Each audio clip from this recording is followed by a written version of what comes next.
Hi everyone, welcome back to Mystic Oracle Tarot PH. New viewers, welcome. And bago kayo umalis or tapusin yung watching this video, please don't forget to help me support my channel back again by subscribing po, and spread my channels po by sharing this video, and especially po if you know someone nga makaka-resonate nito pong readings na makakatulong po sa nila sitwasyon po, please also share it with them. My lovely subscribers, welcome back again. Salamat sa lagi niyong suporta na pinapakita niyo sa akin, for always here with me. Anyway, everyone, nag-post po ako ng miracle prayer po to the Sacred Heart of Jesus. Gusto ko lang to i-share po, at gusto ko lang to na malaman niyo po that this kind of prayer really works. Totoo po yung prayer nito po. Sinagot talaga ako ni Lord. So, kaya i-share ko po sa inyo. But when you pray to this po, Lord, kang Lord, na kailangan nyo ng yung galing talaga sa puso. Galing sa puso ka magdasal. Kasi pag hindi galing sa puso sa dasal, at saka yung intention nyo po ay maganda po, sasagutin talaga po kayo. And for the prayer for the difficulties to the Sacred Heart of Jesus as well, that prayer also did really answer my prayers. Dalawang prayers ko sa prayer of the Sacred Heart prayer of the difficulties to the Sacred Heart. Dalawang prayers po sinagot ni Lord sa akin dyan. So, gusto ko din i-share po sa inyo na these are prayers na nakatulong talaga sa akin. So, sana po, i-check nyo po yung pinost ko po na prayers po dyan sa channel ko po. Okay, for this reading po, titingnan natin yung first month ng May the 1st.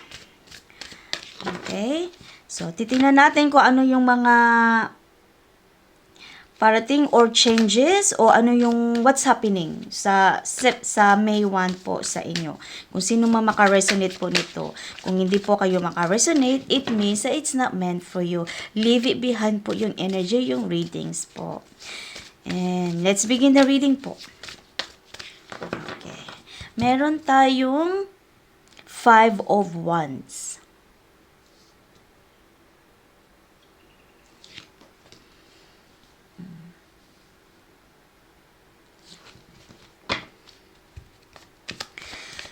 You are fighting, no? Nakikipag ka talaga. You fight hard na sa mga problema mo, sa mga obstacles mo na dinadala mo, no? Minsan pa sa pagod nyo na sa problema, makahanap ka pa ng away. Kasi sensitive, emotional ka na eh. Dahil hindi mo na makaya yung mga problema mo. Grabe ang problema mo. Hanggang ngayon hindi pa nasagot, hindi ka pa tinulungan ng Divine Universe, hindi ka pa tinulungan ni Lord, or even Mama Mary, kung may tiwala kayo kay Mama Mary, if you're asking Mama Mary's help as well. Okay, meron tayong Ace of Swords.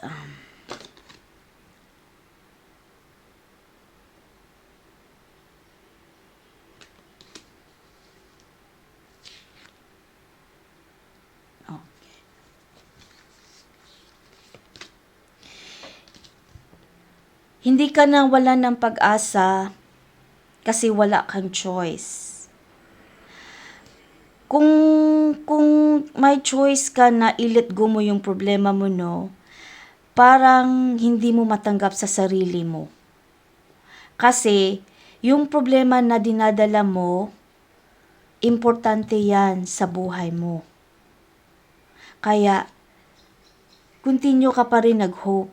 Continue mo pa rin sinasabihan sa sarili mo na, sige lang, may pag-asa pa rin, baka matulungan din ako. So, the hope is not lost within yourself. Okay? Yun yung sinasabi niya po. Meron tayong King of Wands. Yun yung energy na sinabi po dyan sa'yo. Yun yung energy mo.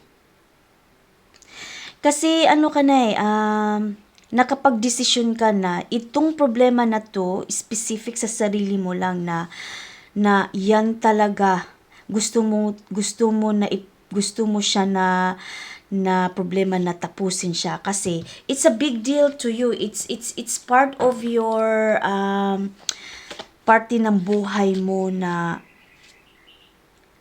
mawala na talaga siya. For example, may hinangad ka sa Diyos na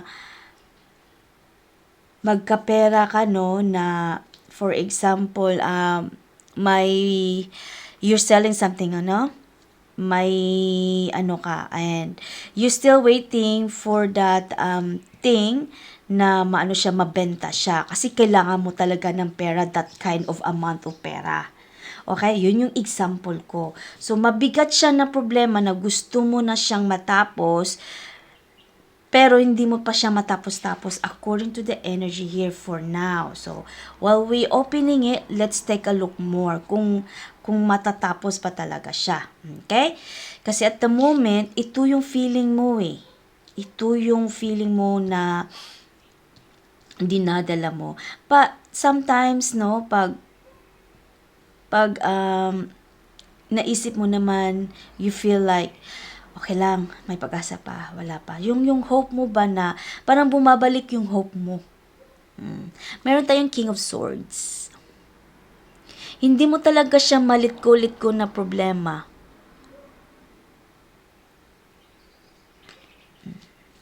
Hindi mo siya malit-ko kasi importante siya. Desidido ka na niyan eh. Desidido ka na yung na yan, yung problema na yan na masolve. Ayaw mo siyang ayaw mo siyang talikuran na problema na yan.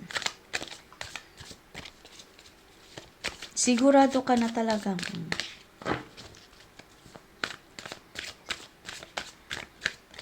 Ano pa?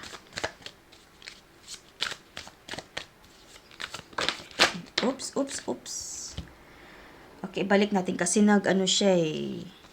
Okay lang kasi 4 lang. Okay. So, okay. Meron tayong 9 of Pentacles. 9 of Pentacles, windfall, money flows, contentment. Okay?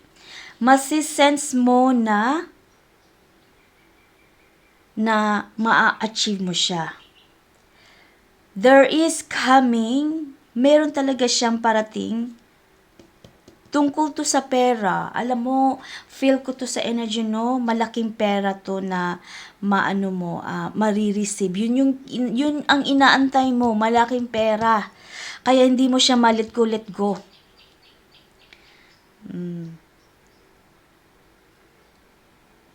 Malaking pera siya. Ma-achieve mo yan, makukuha mo yan. Kunting tiis nga lang. Meron tayong 9 of Wands. 9 of Wands. It's a very challenging na talaga na problema, no? Bitbit mo yan eh. Pero ma-overcome mo siya, makukuha mo siya. The windfall is coming. Pera is coming. Uulanan ka talaga ng pera. Mag-patient ka lang talaga. Yun yung sinabi. Ma-overcome mo siya na hindi mo malayan na darating na pala siya.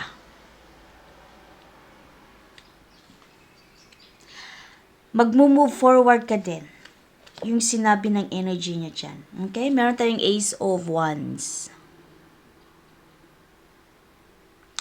Mag-move on ka talaga. Maka-move forward ka na. Makukuha mo siya. It's a good opportunity na na masagot mo, makakuha ng pera. Kasi realistically, gamitin mo yan sa pera. Gamitin mo ang pera sa na ikaw lang nakakaalam kung ano yung kung ano yung gagawin mo sa pera. Kaya kailangan mo na yung pera na yan na darating na. Well, there it is. It's all yours. Parating na talaga siya. There is a good communication na maano mo, marireceive mo.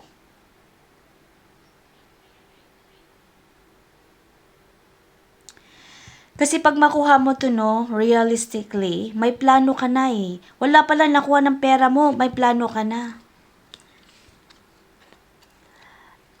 Iseto mo yung pera, ilalagay mo yung pera mo pag ma-receive na yan sa tamang paraan. Sa tamang parang may plano ka na sa pera mo eh.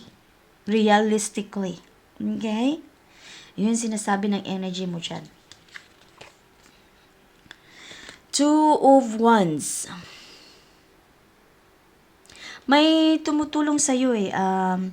May tumutulong sa iyo na maka-move forward ka na there's a movement sa inaantay mo sa sitwasyon, sa problema, sa pera na yan. May tumutulong sa iyo. You're not alone.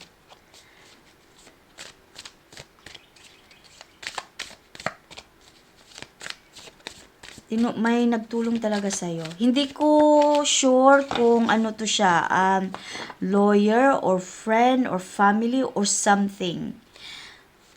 Basta may reliable na tumutulong sa'yo para lang makamove on, mag-progress na to yung problema mo. Kasi marirelease na yung pera na yan eh. Ibibigay na yan sa'yo. Malaking pera yan. Uulanan ka talaga ng pera. Pera kasi ang energy dito, wala nang iba. It's not even a mix na emotion or energy. I mean, hindi. Pera ang inaano sa'yo. Pera ang sinasabi dito. Malaking pera. Okay. It's something to do with the pera.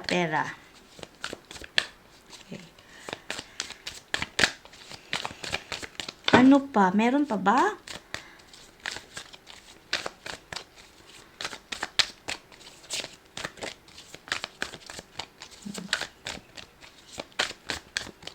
Okay. Parang wala na to siya. Okay. Hindi ko na masense yung ano niya dito. Hindi ko masense yung energy niya dito. Kuha tayo na isang tarot card pa.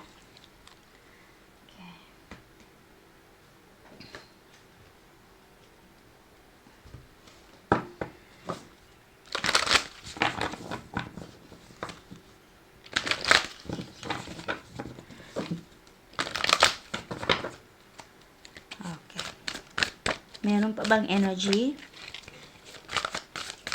na gusto mong ipapahatid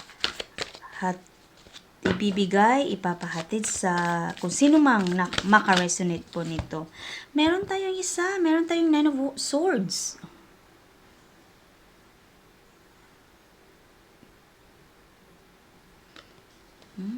Meron tayong Nine of Swords.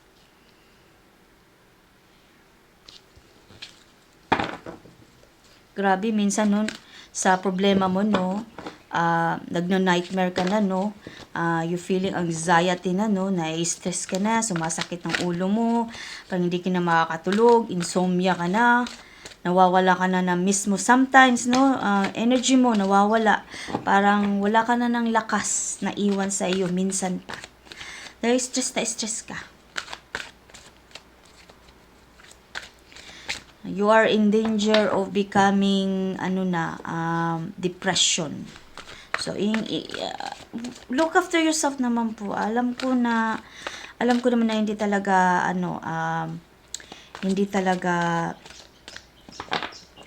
lahat naman tayo po, we're going through this difficulty of times in life. Pag meron talaga tayong may gusto, no, na kunin, abutin, maghihirap talaga tayo, iyak-iyak pa sa we really have to crawl sa mga to go through with the obstacles. bago mo makuha siya. Pero like I said, your energy, it's already ready. It's progressing because of this someone that's helping you, no? Na nagpa-progress siya. And sa prayers mo din, nagpa-progress siya. Inano ka na ni Lord. They heard you. The divine universe heard you. The Lord already heard you. Oh, Chariot. Kunting tiis na lang ang journey mo. Kunting tiis na lang ang journey mo. Malapit nang ibigay sa'yo. Okay? New beginning. Ayan! New beginning, new opportunity. Ayan, sasagot na talaga. Ibibigay na talaga siya. Ito na yung new beginning, new opportunity mo na you have been waiting. Ito yung kinakakaantay mo na matagal na. Maano ka na din, sasaya ka na din. Sasaya ka na din. Maano na yung problema mo. Matatapos na. Meron tayong 6 of Cups.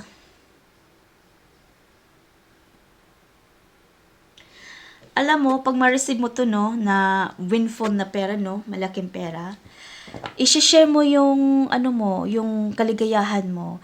Magse-celebrate ka. Siguro, with a little bit of kayong celebration lang na konti, na gusto mo lang ipaabot.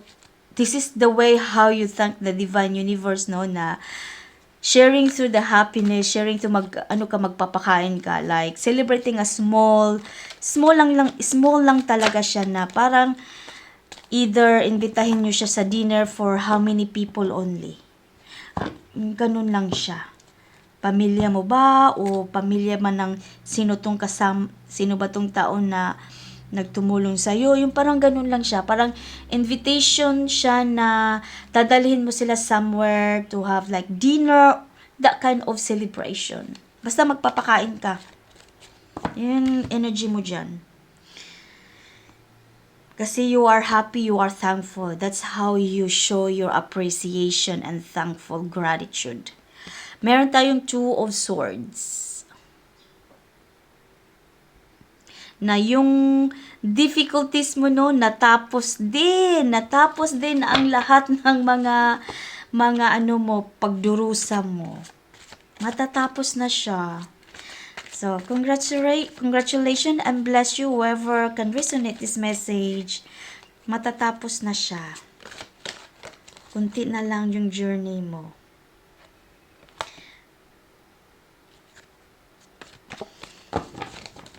Okay. Meron pa ba? Para kung feel ko meron pa. So, kuha muna tayo more, okay? Meron pa. May energy pa na gustong lumabas. Okay.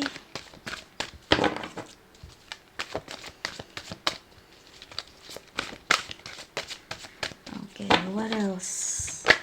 There. Meron tayong 2 of Pentacles.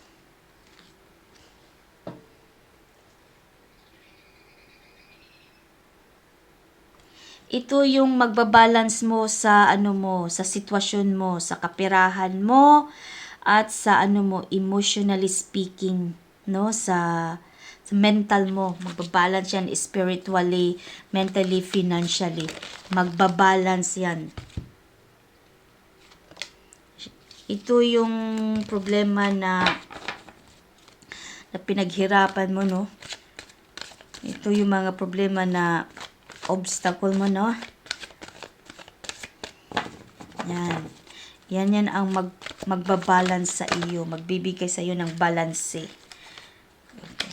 Maraming yung energy niyo, no? Siya, yung tumatalon, kaso nga lang marami siya.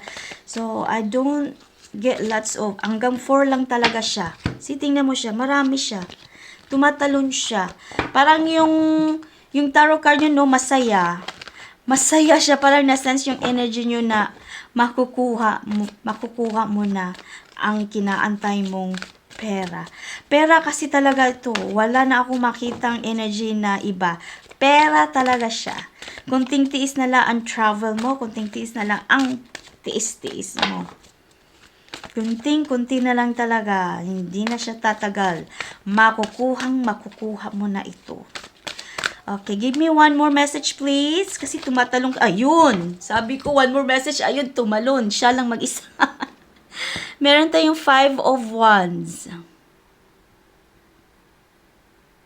See? Test talaga siya.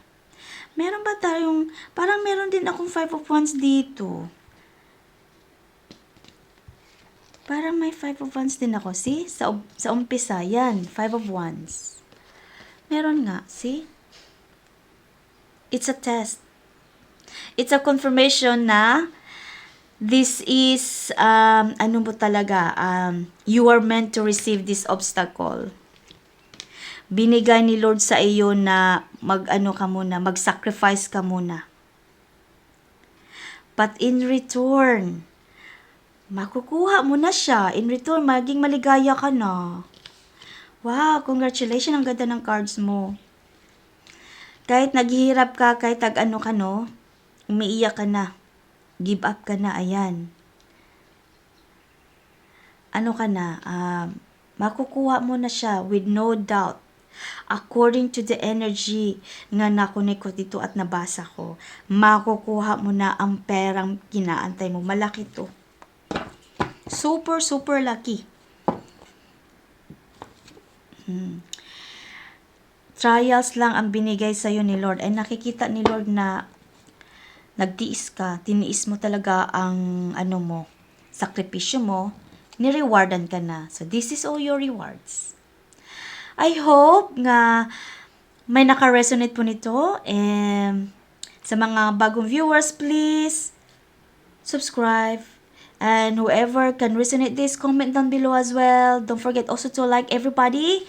Please, everyone, share my readings as well. And it will also help me build my channel up. I really do appreciate all your efforts, all your kindness. Thank you so much. Maraming salamat po. And I will see you in my next reading. Bye for now, everyone.